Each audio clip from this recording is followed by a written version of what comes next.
Ok, ça enregistre. Donc, alors aujourd'hui, je vais vous parler de Docker. Je vais essayer de faire une présentation générale. Et puis après, s'il y a des questions, on rentrera plus dans les détails, si vous voulez.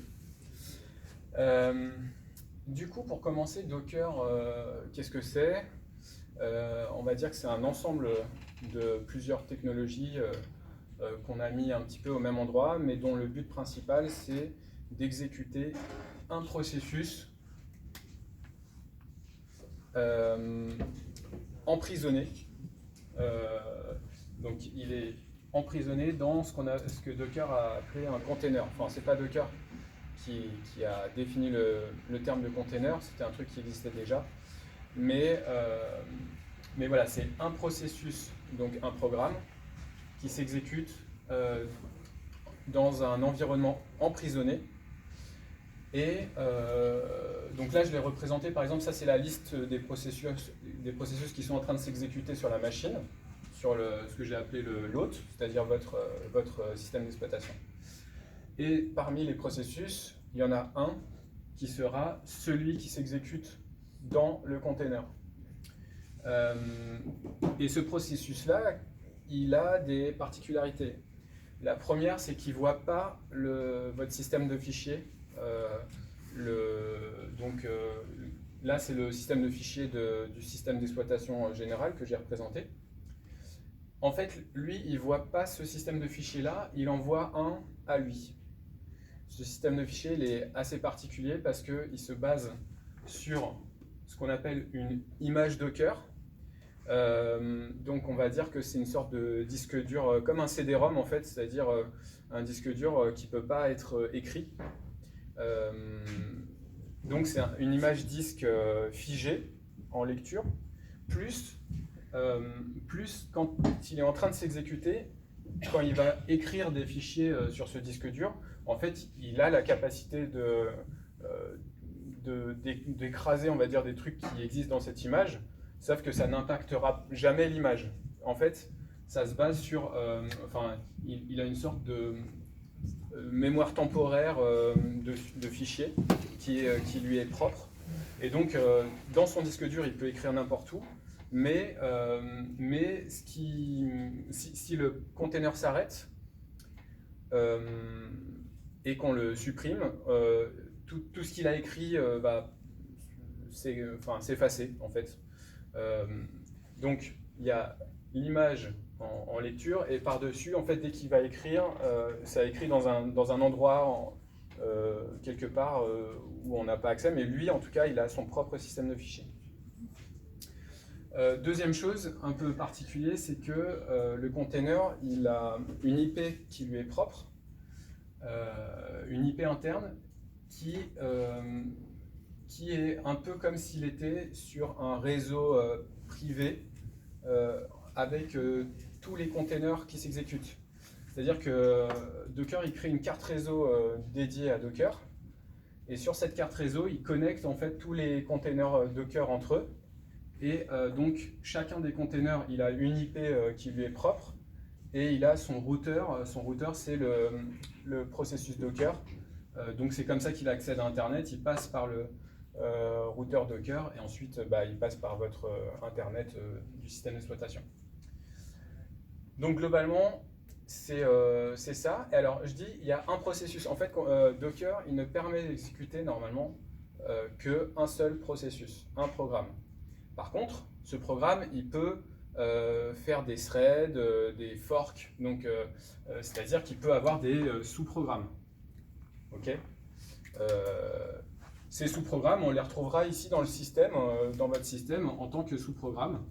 Mais si le processus initial, le programme initial est tué ou s'arrête d'une manière ou d'une autre, le container s'arrête aussi.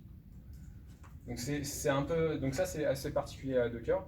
Le processus initial, en fait, s'il s'arrête, le container s'arrête. Ce qui est pas mal là, c'est la manière dont on crée des images dans Docker. En fait, la notion de container, elle existait déjà. C'est en système, c'est ce qu'on appelle des processus jails, dans des prisons, et on pouvait déjà en fait lancer un processus et ne voir qu'une partie du système de fichiers de l'hôte. On emprisonnait un processus dans un sous-dossier de notre système d'exploitation. Eux, ils ont un peu fait différent, enfin, ils ont poussé cette fonctionnalité pour avoir ce système d'image statique dans laquelle il peut écrire des fichiers, mais tout ce qu'il écrira, ce sera dans sa mémoire disque du container. Une image, en fait, on peut les fabriquer, les builder. Donc les images Docker, elles se build à chaque fois à partir d'un Dockerfile. Et le Dockerfile, c'est en fait, en gros, on va déclarer tout en haut, la première ligne, c'est sur quelle image Docker on se base. Donc il y a on va dire quelques images de base qui définissent en gros des systèmes Linux autonomes, des systèmes de fichiers qui ont déjà les exécutables de base de Linux, etc. Une sorte de minimum vital pour exécuter des programmes en fait. Et donc par exemple on peut dire from Ubuntu 2 points et la version d'Ubuntu, alors je sais plus, Xenial par exemple. Et après, on va donner des directives run. Donc il peut y avoir plusieurs runs. Là, on va lancer un programme, par exemple une copie de fichier ou je sais pas, une compilation Javac, j'en sais rien. Bref.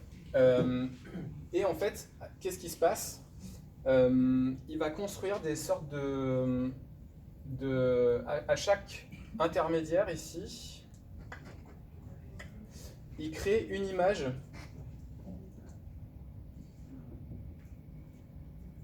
Donc dès que ce processus-là s'est terminé, il enregistre l'état du disque dur.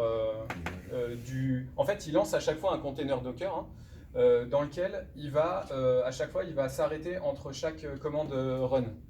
Donc là, je pars de ma base de disque dur là. Ensuite, j'exécute mon processus. Dès qu'il s'arrête, je crée une image temporaire ou définitive, mais en tout cas une image Docker qui contient tous les fichiers à cette date-là. Et les images vont s'empiler comme ça. Donc en fait, une image, finalement, c'est une sorte d'empilement de couches d'historique d'images. De step. De step. Et donc, je ne sais pas quelle est la technologie qui est utilisée dedans, mais au final, il est capable d'avoir l'image disque finale, mais aussi on peut avoir les deltas, et surtout, on peut... ça sert à quoi d'avoir l'empilement? C'est que si on modifie notre Dockerfile, il ne réexécute pas toutes les commandes qu'il y avait avant. À chaque fois, il réexécute le Dockerfile qu'à partir de l'endroit de la dernière image, du dernier endroit qu'on a modifié. En fait, comment il fait? Chaque image est le résultat d'une suite de commandes run, et donc il est capable de dire from Ubuntu run Javac, ça je l'ai déjà fait, et donc c'est déjà cette couche-là, donc je la prends. Ensuite, ma commande suivante, si je l'ai déjà fait, il prend la deuxième image qu'il avait, il l'empile. Et s'il y en a une qui a été modifiée, du coup, il est capable de dire, là par contre, quand j'enchaîne tout ça et cette nouvelle commande, ça je ne l'ai jamais fait, donc je vais exécuter ce programme et le résultat de mon disque sera stocké dans une nouvelle couche. Voilà, c'est tout. Alors, l'intérêt par rapport à de la virtualisation, c'est que du coup c'est un peu plus léger, parce que là on parle juste de processus et non pas de machine virtuelle. Donc on n'a pas un système d'exploitation à lancer, des cartes virtuelles. En fait, il utilise au final le même noyau Linux, donc le système d'exploitation qui exécute l'ensemble des processus de l'hôte et du coup le processus qui est à l'intérieur, c'est le même système d'exploitation là qui est lancé. Même si à l'intérieur on s'est basé sur une autre distribution. En fait, ce que ça définit, ça là, c'est juste des images disques. Le noyau qui exécute, le système d'exploitation qui exécute notre processus, c'est celui de notre système d'exploitation mère, enfin mère, haute.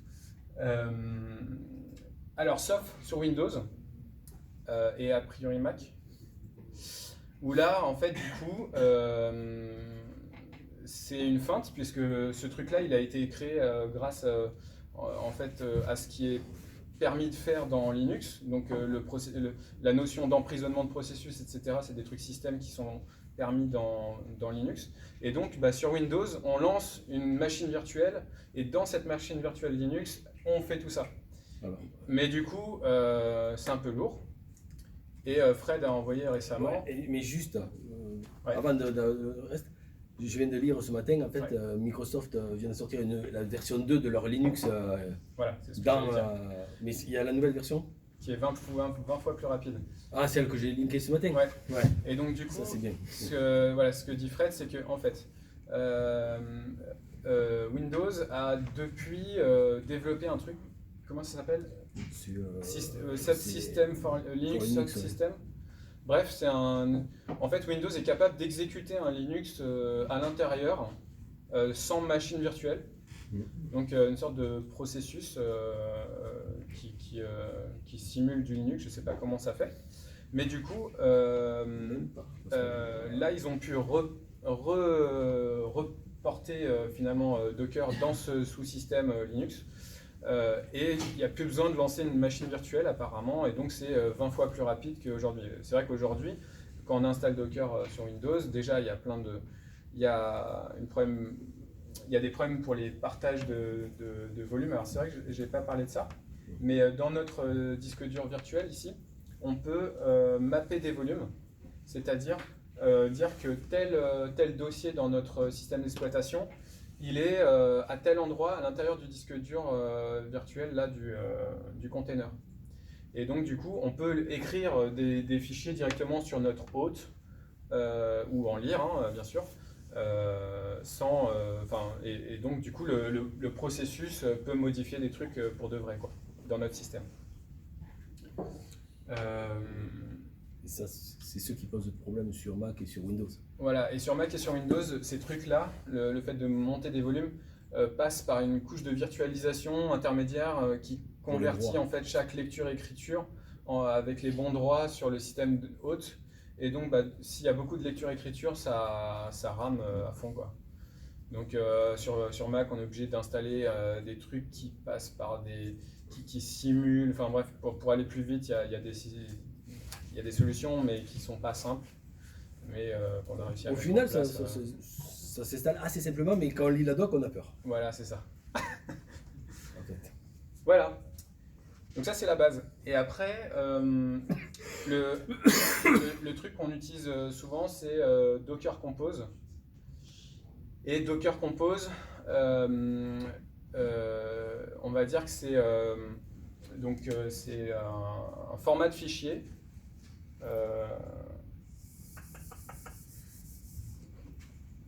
Donc composefile.yaml.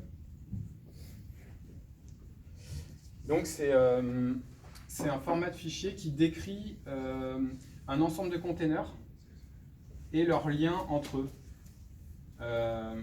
Container 1, typiquement voilà.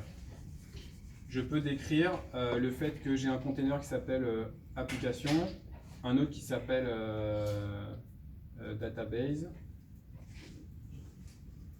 Et du coup, l'intérêt de ça, c'est que depuis application, j'ai un hôte qui est défini, qui s'appelle database.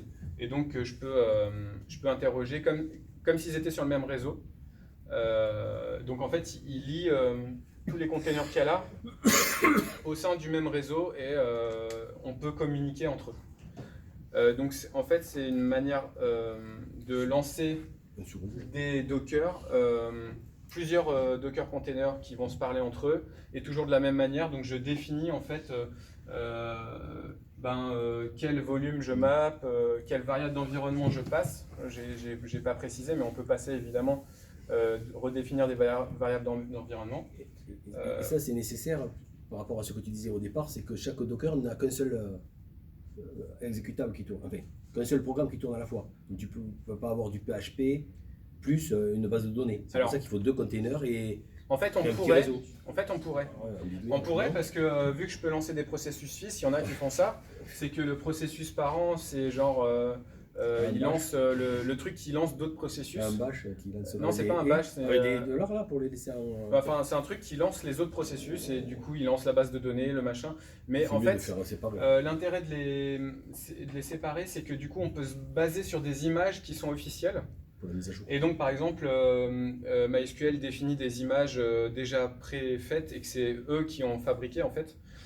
Donc on est un peu sûr que c'est bien compilé, etc., bien développé. Et à chaque fois, ils expliquent quelles sont les fonctionnalités, comment on peut, via des variables d'environnement souvent, créer un utilisateur initialement, créer une base de données qui s'appelle un tel, etc. Voilà. Et surtout, c'est reproductible. Voilà, vu qu'on utilise les images disques, celles-là, on peut les partager entre les postes ou entre le dev et la prod, par exemple, et être sûr que du coup, on a bien les mêmes fichiers. Voilà. J'ai peut-être des questions. Tu peux m'expliquer en langage non technique ce qu'est Docker, s'il te plaît? Celui-là, là? Peu importe ce que tu expliques. Le cœur? Ouais. Docker. Docker, oui, pas le cœur. C'est une manière de lancer des programmes dans des... Ah oui, à quoi on peut l'utiliser en fait? Enfin, à quoi ça peut servir? Ça sert surtout d'avoir les mêmes environnements d'exécution pour un programme. Parce que là, je suis sur ma machine, mais entre 2 postes de développeurs, on n'a pas les mêmes fichiers, on n'a pas installé les mêmes programmes, etc. Sauf que quand on doit développer, alors là je décris comment on l'utilise en développement, nous. Quand on doit développer sur une version précise, mettons de PHP ou de Java, etc. Et en fait, on a 2 solutions. Soit on donne à chaque développeur une recette, c'est-à-dire un document Word, on dit à télécharger tel truc, ensuite installer dans tel endroit pour être sûr qu'on ait tous le même environnement de fichier, quoi. Soit on définit une image Docker, et donc du coup ce disque dur sera pour tous le même, et donc on sera sûr surtout des versions de programmes qui sont installées là-dedans et qui n'ont rien à voir avec ce qui est installé sur ma machine là. Donc c'est ça le principal intérêt, c'est que mon processus qui s'exécute, son environnement de fichier, il est spécifique, isolé, et puis surtout on sait ce que c'est, puisqu'on lui file une image à la base qui contient le disque dur qu'il va avoir au moment où il se lance, quoi. Est-ce que ça répond à ta question? Oui. ¿Qué fait Docker Plus que si j'exécute en virtual machine, dans VirtualBox, c'est le même environnement pour tout le monde? Oui. Donc, alors, voilà, c'est ce que j'ai dit au début. En fait, quel est l'intérêt de Docker par rapport à de la virtualisation?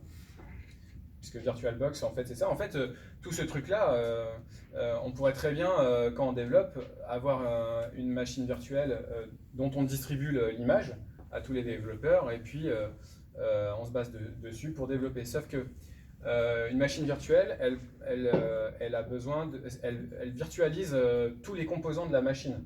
Une carte réseau, je sais pas moi, tous les composants physiques, ils sont codés en programme. Et donc il démarre un nouveau noyau, là, un nouveau système vraiment autonome, Comme s'il y avait une autre machine. C'est une autre machine, comme si on avait une autre machine. Donc c'est plus lourd, parce que notamment dans une machine virtuelle, la mémoire disponible dans ta machine hôte, elle va être récupérée en partie. La différence, donc on va dire, si ça c'est ta mémoire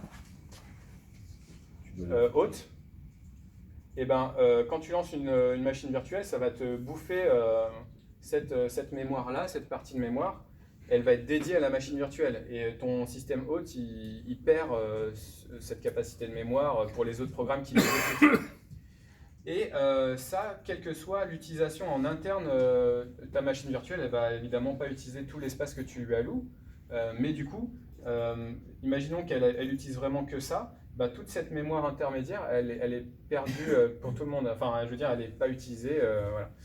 Docker, comme il exécute des processus système au sein du même système d'exploitation, bah, en fait, il n'y a pas de fractionnement de mémoire. On ne lui dédie pas une partie de la mémoire. Ou quoi.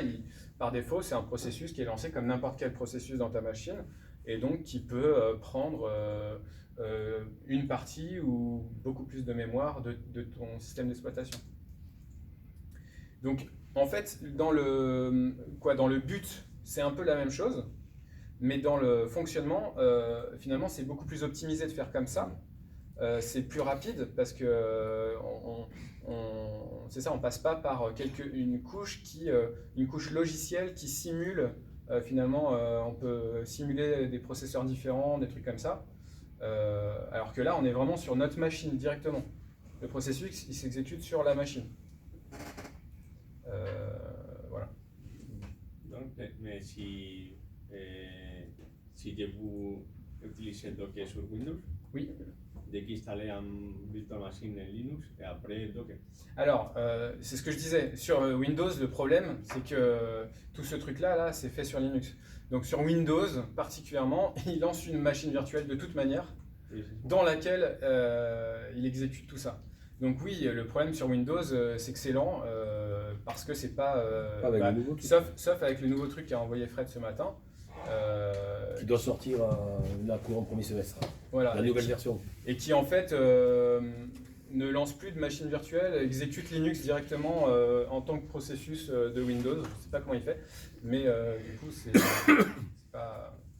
En tout cas aujourd'hui ça lance encore une VM, sauf quand on utilise la bêta qu'ils ont déployée là chez Docker. Par exemple, si j'utilise Eclipse version X et que mon collègue utilise une autre version, ouais. Quand je clique sur Start pour lancer mon serveur, comment lui dire au programme de s'exécuter sur le Docker? Tu vois un peu ce que je veux dire? Oui, je vois ce que tu veux dire. Alors, il y a certains environnements de développement, je crois que IntelliJ notamment, quand on développe en PHP par exemple, on peut exécuter, il a intégré le fait qu'on peut lancer un Docker pour exécuter le PHP. Et, donc c'est ton environnement de développement qui exécute la commande Docker pour lancer, pour être sûr de tout l'environnement PHP dans la version qu'il a définie, etc.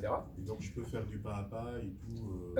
Et après c'est lui qui se débrouille pour faire le pas à pas qui va bien, voilà. Mais ça dépend de ton environnement de développement. Sinon tu peux pas. Avec Visual Studio, là ça va être un peu chaud. Bah je sais pas, peut-être qu'ils ont les mêmes capacités, sans doute. Il me semble qu'il le fait, il faudrait voir avec Mathieu, je crois. Je pense qu'il y a des plugins qui doivent maintenant comprendre ce que c'est que Docker. Ça marche par du réseau, là, il y a un port réseau. Voilà.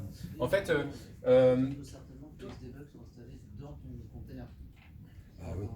De mémoire, dans les options d'exécution, quand on veut lancer l'appli sur le Visual Studio, il y a Docker. D'accord, donc du coup, tu es en capacité. C'est Mathieu qui me l'avait installé, je ne me rappelle plus comment, mais. D'accord. Mais donc, soit ton environnement de développement le fait, soit ce qu'on peut faire, c'est justement lancer les processus à la main. Et ensuite, alors là je parle pour Java, mais en gros, je pense que c'est un peu pareil, je sais pas pour C#, mais en gros, en Java, tu peux lancer ton Java avec une option de port de debug. C'est ce que vous faites sur votre projet? C'est ce que lui il fait en interne. Mais c'est ça, ce fonctionnement, c'est quand il exécute le truc, il a un port qui est ouvert et sur lequel l'IDE peut se greffer pour faire du pas à pas et commander, mettre des points de debug, etc. Ça, c'est ce qui est fait en Java. Je crois qu'en PHP, c'est un peu. PHP, c'est pareil. Avec le Xdebug, c'est un ou un rapport normalement. Donc c'est un peu pareil. Mais du coup, voilà, on peut biaiser en ayant une sorte d'ensemble de commandes à exécuter pour être sûr de lancer les choses de la même manière. Mais ça nécessite, au début du projet, de créer tout cet environnement-là, de petits fichiers exécutables, etc., pour être sûr qu'à chaque fois, on soit dans les mêmes environnements. Parce que le but de Docker, c'est de développer sur le même environnement pour éviter les surprises. Alors, là, Docker, c'est principalement du processus terminal. Il y a moyen de lancer des interfaces, mais c'est pas du tout ce qui est fait d'habitude. En fait, il y a moyen de lancer des interfaces parce que sur Linux, ton affichage, c'est un serveur, et c'est un serveur X, et il y a une API qu'on peut requêter pour afficher des fenêtres. Mais du coup, il y a des programmes comme ça qui se connectent directement au serveur X et qui affichent une fenêtre au sein d'un Docker, enfin, qui utilisent ton vrai serveur X pour afficher des fenêtres dans un Docker. Mais c'est vraiment pas pour ça qu'on l'utilise à la base. C'est plus pour des processus, on va dire, sans interface graphique, quoi. Mais on pourrait, mais bon. Oui. Ça devient Après, un je autre vois pas challenge. trop l'intérêt de Docker si on ne peut pas développer sous le même environnement. Est-ce que c'est pour la recette, pour Docker Environnement, tu veux dire de développement? IDE? développement. Non. L'IDE, chacun a sa sensibilité. Mais je suis d'accord avec toi, on devrait tous avoir les mêmes IDE suivant les projets. Mais là, du coup, si, ça pourrait être aussi mis dans un Docker, mais ça devient un autre challenge quand même. Parce que moi, je vois bien Docker pour développer et avoir la même machine, la même. Ouais. Là, c'est plus, là, c'est plus dans une machine virtuelle qu'on aurait ça. Parce que du coup, dans la machine virtuelle, tu as carrément l'interface graphique qui est émulée. Et donc, parce que la fenêtre qui s'affiche, c'est vraiment comme si tu avais une autre machine et donc, qui a ses fenêtres, etc., qui est à l'intérieur. Donc, tu as ton propre système d'exploitation qui est différent. Mais c'est beaucoup plus lourd d'un point de vue processeur. On le voit, hein, les différences. Sur un des projets, il y en a qui étaient sur Windows, d'autres sur Mac et d'autres sur Linux. C'est sûr que sur Linux, c'est beaucoup plus rapide puisque c'est le truc qui est intégré de base. Mais, et sur Mac, on s'est un peu battu pour avoir les mêmes perfs. Et voilà, sur Windows, ça va arriver bientôt. Mais... En fait, sous Linux, c'est que ça utilise directement l'accès au disque sans couche complémentaire. Oui. Alors que sous Mac, il faut qu'il vérifie les droits au niveau de Mac pour chaque fichier. Donc avec PHP, où à chaque fois il y a 35 000 fichiers avec les nodes modules et tout ça, c'est mort. En fait, j'avais un temps, au départ, il y a deux niveaux d'optimisation, mais bon, maintenant il y en a plus deux niveaux possibles. Mais sans optimisation, chaque fois que je demandais une page, j'attendais 35 secondes. Et là, deuxième étape, c'était en mettant un mot-clé qui s'appelle le cached dans le fichier ici, de configuration. Quand on map des volumes, on peut dire voilà, est-ce qu'il est en caché cache. Mais bon, ça tombait à 6 secondes. Et là, avec une autre techno qui est un peu plus complexe à mettre à jour, là, on est tombé à instantané. Parce qu'en fait, on passe par un autre Docker, un Docker qui doit être créé, qui lui ne sert que de serveur de fichiers en fait. C'est chaud. Voilà. Et du coup, tu as ton disque qui est monté sur ce Docker et Ouais. Et l'autre Docker le voit en tant que disque. C'est ça. Les fichiers ils sont persistants, bien sûr. Non, les fichiers sont. En fait, l'avantage c'est que cette fameuse machine là qui fait un peu comme un proxy de fichiers, utilise des logiciels natifs de Mac, un qui s'appelle AirSync, si je ne me trompe pas, qui permet de synchroniser le disque Mac avec le contenu du Docker. En fait, il y a un container. Ça fait un crash. Quand il demande un fichier, s'il n'a pas, il va le récupérer. Voilà. En gros, c'est écrit un peu plus tard sur ton disque hôte, quoi. S'il y a... Même pas. Ah oui, non, après le... S'il y a un crash du Docker... Non, tu perds rien en fait. Alors, parce que le petit Docker que tu mets en plus, lui il a qu'une table de map. tel fichier c'est ça et c'est des pointers. virtuel. En fait, En réalité. En fait, justement, s'il y a un crash du container, il faut toujours réfléchir quand tu lances un container Docker, quelles sont mes données que je veux persister, quelles sont les données que je veux garder en fait. Et ces données que tu veux garder, typiquement, si tu lances un MySQL, tu veux garder juste le dossier qui contient les bases de données, les fichiers de base de données. Et donc ce dossier-là, tu le mappes soit directement sur ton hôte, et donc le MySQL va écrire dans ces fichiers en croyant que c'est au bon endroit, puis en fait ça va écrire dans ta machine. Donc si tu flingues ton container, comme l'image elle est publique de MySQL, enfin tu peux la récupérer telle quelle, tu peux relancer ton container, remapper dessus, lui il va se lancer comme si il avait encore ses fichiers quoi. Enfin, du coup il n'aura rien perdu en tant que tel. En fait, c'est virtuel, mais en même temps. Bah, ce qui est un peu bizarre, c'est ce truc-là, c'est-à-dire que tu as une image non réinscriptible, quoi, mais sur lesquelles tu peux quand même écrire, mais tout ce que tu vas écrire, ça modifie pas l'image de base, ça modifie juste le disque dur qui est attaché au container. C'est un socle en fait. Ouais, c'est un socle, c'est ça. Et tu as deux manières de mapper des volumes, soit tu dis ce fichier, ce dossier-là à l'intérieur, c'est ce dossier-là à l'intérieur de mon hôte, mais tu peux aussi déclarer des volumes Docker. Donc c'est une notion un peu virtuelle qui dit j'ai un volume flottant quoi, que je lui donne un nom et je peux finalement le rebalancer dessus un autre moment si je tue mon container et que je le relance, je lui redonne ce nom là et il va utiliser les fichiers. Alors physiquement ils sont quand même à un endroit dans ton disque dur, mais c'est juste pour être sûr que tes données vont être conservées entre deux lancements, mais c'est dans un sous-dossier de Docker, quoi. Et si on veut partager plusieurs fichiers entre plusieurs Docker, on fait un Docker pour gérer tu fais des volumes, tu fais des volumes nommés. Tu nommes un volume, typiquement dans le compose file, tu peux dire ça. Tu crées un volume et ce volume, tu peux l'attacher à deux containers. En le faisant pointer à tel endroit pour l'un, à tel endroit sur l'autre. On fait sur Mac. Et en fait, du coup, ils vont voir si tu as un volume pour deux dossiers dans deux containers différents, en fait, ils vont lire et écrire le même truc. C'est un disque réseau. Voire, tu peux même le mapper dans ton vrai système de fichiers. Deux containers peuvent écrire au même endroit et lire au même endroit. Ce qui peut permettre un échange entre les deux containers. Ouais.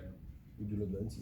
Mais déjà, de base, tu peux faire des échanges réseau entre tes containers. Oui, Quand tu les lances, tu peux les faire se parler entre eux via des ports ouverts à l'intérieur. Tout à l'heure, on parlait de l'intérêt de Docker. Il y a le développement, parce que comme ça permet d'avoir un environnement ISO pour tous les développeurs. Mais aussi, je trouve, le déploiement, surtout quand tu les couples avec les technologies de repository sur les serveurs. Donc tu peux faire comme avec Git, des push et des pulls pour récupérer des images. Voilà. Ce qui fait que tu peux déployer sur une machine en faisant un Git pull. En fait, voilà. C'est surtout pour le run de prod que ça devient intéressant parce qu'on est sûr que là, l'image qu'on a, on peut la builder, donc l'exécuter comme ça pour être sûr du disque dur sur notre environnement de développement. Et après, on peut l'envoyer sur un serveur d'image, typiquement le serveur de prod. Et après dire à la prod, tiens, exécute mon processus là avec cette image que j'ai buildée dans mon environnement de développement. Et du coup, on sera sûr de la version de PHP, de la version de machin, de toutes les bibliothèques qui vont être déployées au sein de cet environnement. Voilà. Alors, je pense qu'en .NET, il y a eu, sur Windows, on peut exécuter normalement, théoriquement, des processus Windows. Donc, de la même manière que là, on exécute des processus Linux, en Windows, on peut, de manière native et donc rapide, efficace en termes de temps de réponse, exécuter des sous-processus Windows. Mais bon, ça, c'est un truc que j'ai jamais fait et je sais que c'est possible. Mais typiquement, SQL Server, l'image Docker SQL Server, elle est disponible en version Linux et en version Windows. Donc on peut l'exécuter de manière native sur... Et .NET c'est pareil, il me semble qu'ils ont des images des versions de .NET, donc du coup c'est là où on évite les galères d'avoir telle ou telle version qui est incompatible avec telle autre. Enfin, ouais. Et puis on s'en fiche presque de la machine sur laquelle il déploie. En fait. Oui, c'est ça. Ça, c'est super pratique. C'est tout l'intérêt. On peut.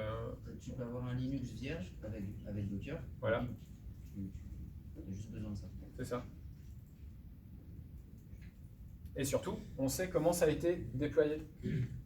En fait, ça, c'est une sorte de documentation exécutable. Parce que la manière dont tu as fabriqué ton image, c'est un fichier qui est lisible. Enfin, du moins, tu vois toutes les étapes qu'on a dû faire pour en arriver à l'image. C'est rejouable. Donc, c'est rejouable et donc tu peux être sûr. Enfin, si tu as un problème avec l'image finale, tu reviens à la recette, et puis, enfin, au Dockerfile, et puis tu regardes ce qui s'est passé et où ça a pu poser problème, quoi. Et d'ailleurs, si l'un des exécutables intermédiaires plante, c'est-à-dire renvoie à quelque chose différent de zéro, l'image s'arrête de builder et tu vois l'erreur du dernier programme qui s'affiche, quoi. Donc à toi de le corriger et de le relancer ensuite. Plus de questions? Eh ben, merci. Si. Merci. Merci à toi. C'est bien.